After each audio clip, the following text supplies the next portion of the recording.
चंद्रगिरी माँ माथे नवा के हो भक्ति से लगाबो चंद्र प्रभु प्रभु के जयकारा, चंद्र प्रभु प्रभु के जयकारा। चंद्रगिरी माँ माथे नवा के हो भक्ति से लगाबो चंद्र प्रभु प्रभु के जयकारा,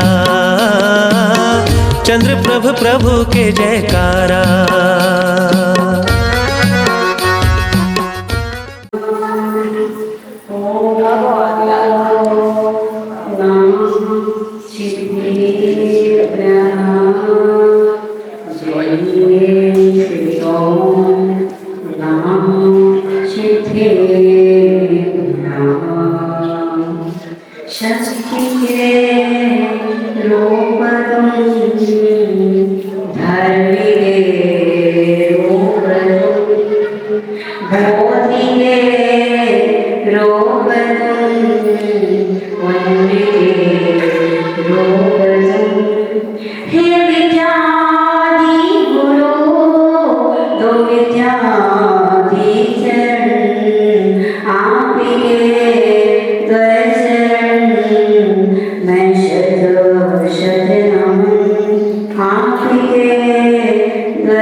गुरु की भक्ति और भगवान की भक्ति करने के लिए यहाँ पर आए हैं।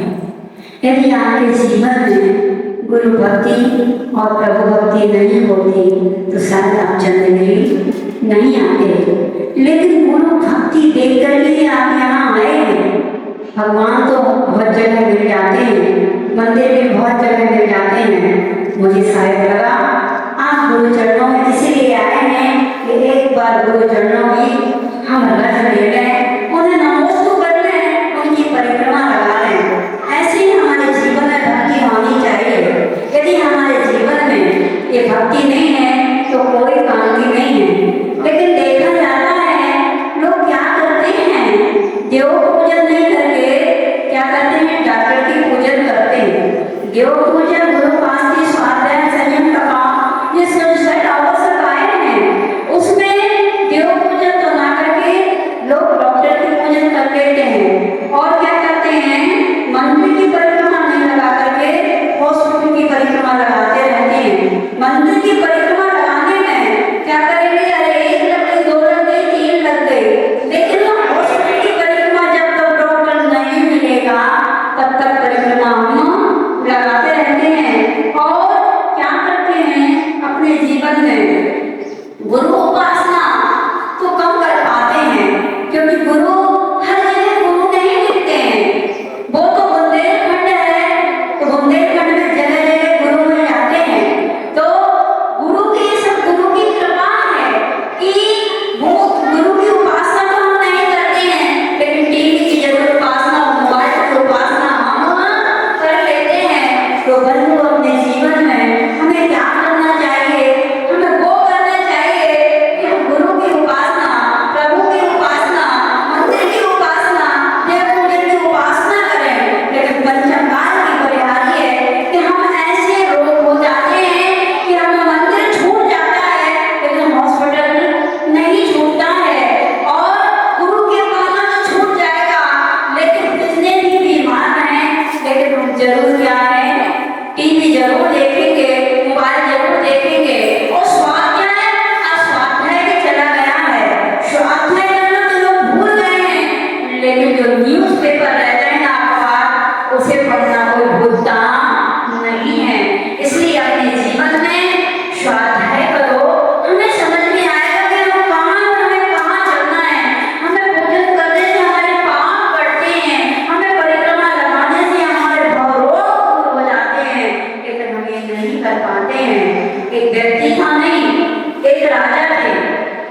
ये सच घटना है।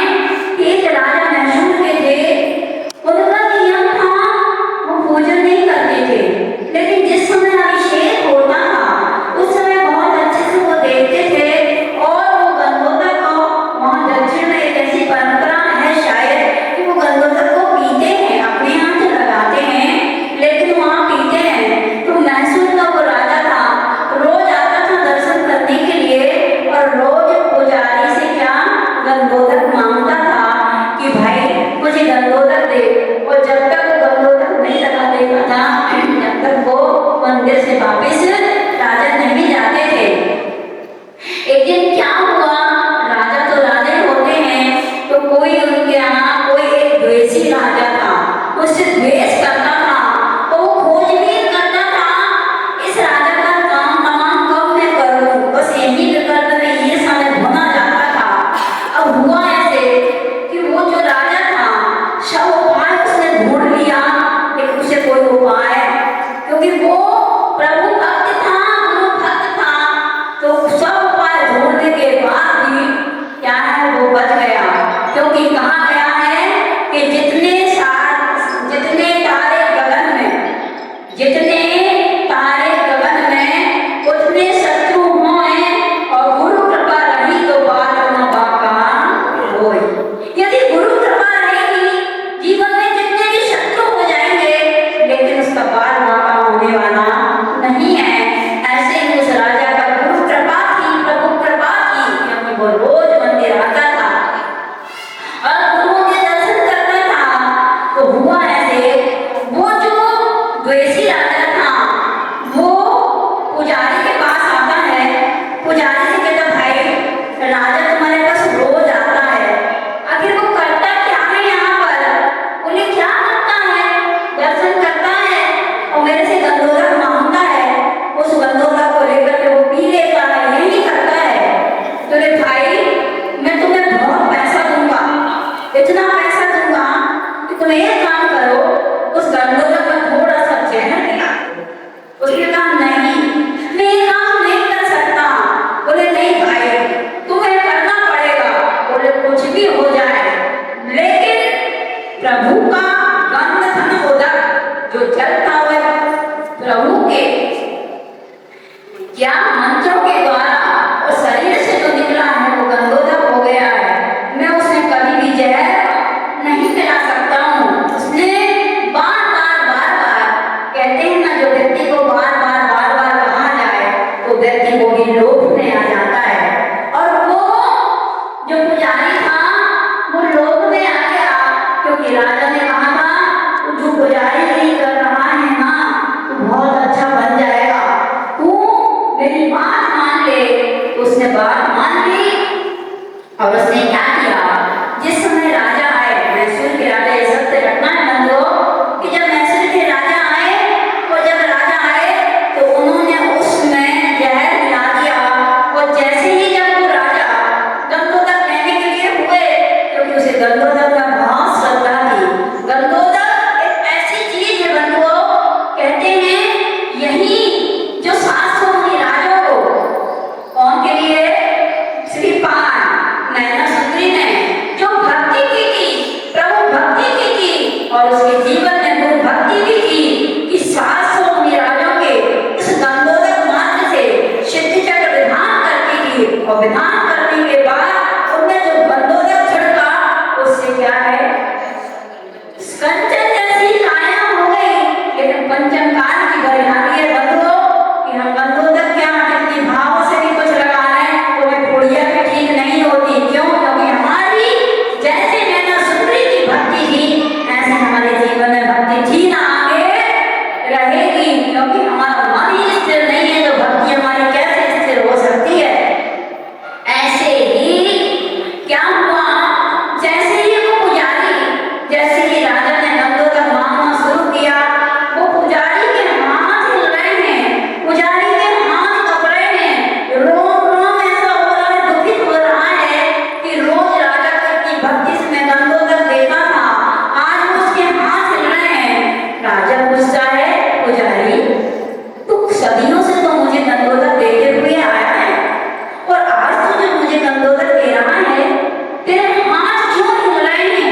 लायक नहीं है राजन, मैं आपको ये गंधोदक नहीं दे सकता हूँ।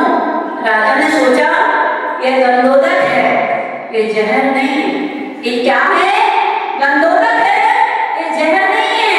कोई भी गंधोदक में जहर मिला नहीं सकता है। जैसे मीरा ने जहर का प्याला हंसते हंसते पी लिया कर अमृत हो गया, ऐसे ही बंधुओं उस राजा ने जैसे गंधोदक लिया और पी लिया, और पीने के बाद वो मरा नहीं, वो अमर हो गया।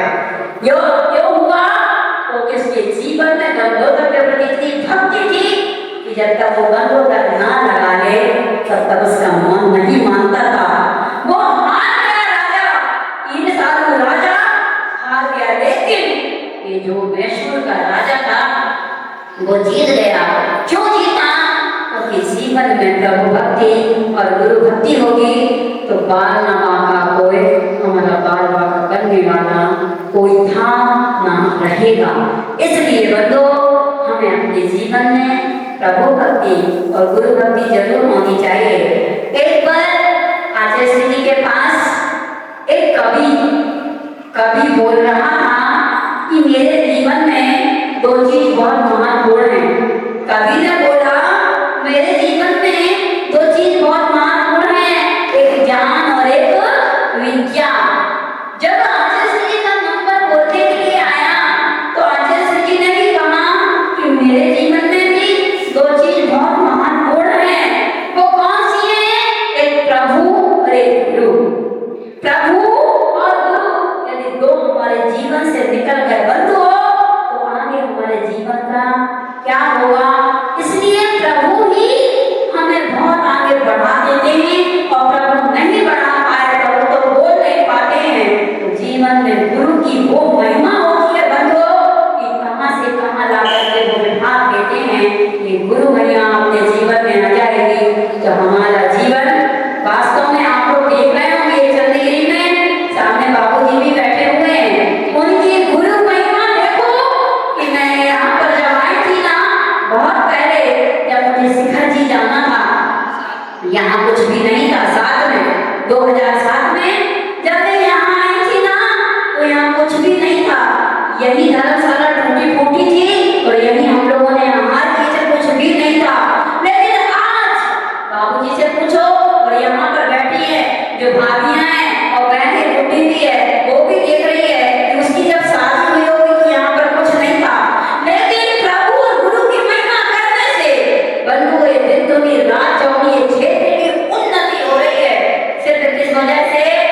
जो कुछ भी गुरु ने बनाया है, हम सबको बनाया है, या मिटाया नहीं है, बनाया ही बनाया है, वो सब गुरु ने बनाया है। गुरु की महिमा मैं क्या कहूँ, आप लोग सभी को पता होगा। गुरु महादेव